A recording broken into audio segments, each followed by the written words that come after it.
Hello everyone, আমি ভাস্কর। আজকে কথা বলবো বুম্বাদার পরে মানে প্রসেন চ্যাটার্জির পরে যদি কেউ বলিউডে যদি গিয়ে কাজ করে থাকে সেটা হচ্ছে আমাদের সুপারস্টার জিদ্দা। এবং জিদ্দার আপকামিং একটি সিরিজ আসতে চলেছে, আপনারা সবাই জানেন, খাকি দা বেঙ্গল চ্যাপ্টার। দেখুন, চেঙ্গি সিনেমার পরে কিন্তু জিদ্দার কিন্তু দুখানা কিন্তু সিনেমা মুক্তি পেয়েছে। একটা হচ্ছে মানুষ এবং আর একটা হচ্ছে কিন্তু বুমেরাং। এই দুটো সিনেমার যে বিশাল যে হাইপ ছিল তা না, বিশাল যে বক্স অফিস কালেকশন এসেছে তা না, কিন্তু এই যে খাকি দা বেঙ্গল চ্যাপ্টারে এটার যে লেভেলে হাইপ উঠেছে এবং এই কীভাবে হাইপটা উঠছে আজকে সেই বিষয়টা নিয়ে কথা বলবো। এবং একটা দুর্দান্ত একটা পোস্টার এসেছে, সেই পোস্টারটা নিয়ে কিন্তু আজকে রিভিউ করব।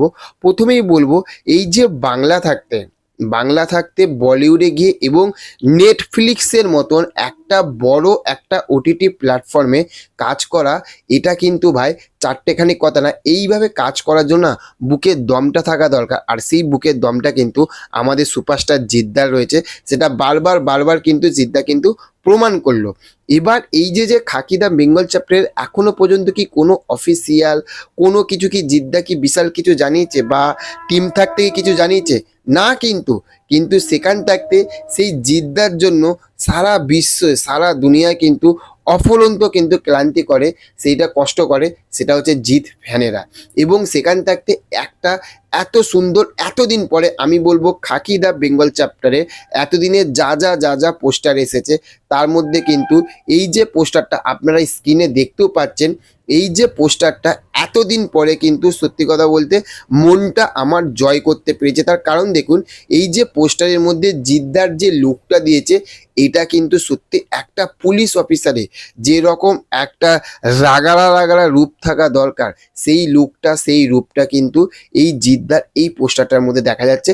এবং ইউনিফর্মে জিদ্দার সঙ্গে যে ফ্যানমেড পোস্টার তৈরি হয়েছে, জিদ্দার মুখের সঙ্গে যে ইউনিফর্ম, এটা সত্যি কথা বলতে দারুণ, এক কথায় কিন্তু ঝাঁসু লাগছে। এবার একটা সিরিজে বুম্বাদা এবং জিদ্দা, এটা ভাবলেই তো একটা মানে আলাদা লাগে। এবং তারপরে এই লেভেলের যেভাবে পোস্টারগুলো আসছে, এটা সত্যি এক কথায় যদি বলি আগুন লাগিয়ে দেওয়া কিন্তু পোস্টার আসছে। তাহলে সেখান থাকতে চেঙ্গিসের পরে যদি কোনো কিছুর যদি হাইপ থেকে থাকে, সেটা কিন্তু খাকি দা বেঙ্গল চ্যাপ্টার। আর আপনাদেরকে আর একটা আপডেট দিয়ে দিই, এই যে খাকি দা বেঙ্গল চ্যাপ্টার আপনারা যদি ভেবে থাকেন যে 2024 সালে মুক্তি পাবে, 2024 সালে কিন্তু কোনোভাবেই মুক্তি পাবে না। তার কারণ এর এখনো কিন্তু অনেক কাজ কিন্তু চলছে। এবার সেই চলাকালীন আজকে 2024 সেপ্টেম্বর মাস হয়ে যাচ্ছে, মানে আর শেষের দিকে আর হয়তো এক সপ্তাহ মতন বাকি রয়েছে, এক সপ্তাহ থেকে 8-9 দিন এরকম বাকি রয়েছে।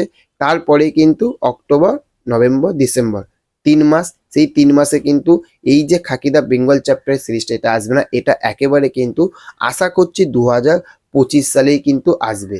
আর 2025 সালেই কিন্তু জিদ্দা ভাই আগুন লাগাবে। তার কারণ খাকি দা বেঙ্গল চ্যাপ্টারের পরেই কিন্তু ঈদে কিন্তু জিদ্দার ব্যাপক লেভেলের কিন্তু একটা ফাটাফাটি একটা কমার্শিয়াল সিনেমা আসছে। সেটা আপাতত এখনো পর্যন্ত নাম রিভিল দেওয়া হয়েছে, সেটা কি হবে সেটা আস্তে আস্তে যত সময় গড়াবে তখন আমরা কিন্তু জানতে পারবো। পুরো ভাই কাঁপাবে, এক কথায় কাঁপাবে। খাকি দা বেঙ্গল চ্যাপ্টারের জন্য কিন্তু মানুষ কিন্তু পুরো ইন্ডাস্ট্রি কিন্তু তাকিয়ে রয়েছে কিন্তু এই ওয়েব সিরিজটার মধ্যে। যেরকম খাদান একটা কমার্শিয়াল সিনেমা, খাদানের মধ্যে মানুষ যেরকম একটা পুরো ইন্ডাস্ট্রি যেমন তাকিয়ে রয়েছে, সেই রকমই কিন্তু জিদ্দার এই সিরিজটার উপরে কিন্তু তাকিয়ে রয়েছে। তো চলুন, আপনাদের পোস্টারটা কেমন লাগলো সেটা অবশ্যই বলবেন।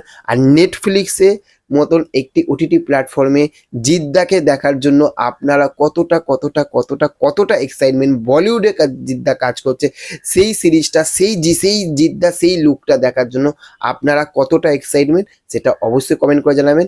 চ্যানেলে যদি নতুন হয়ে থাকেন চ্যানেলটিকে কিন্তু অবশ্যই সাবস্ক্রাইব করে আমাদের পাশে থাকবেন। Okay, thank you, have a nice day, tata, bye by.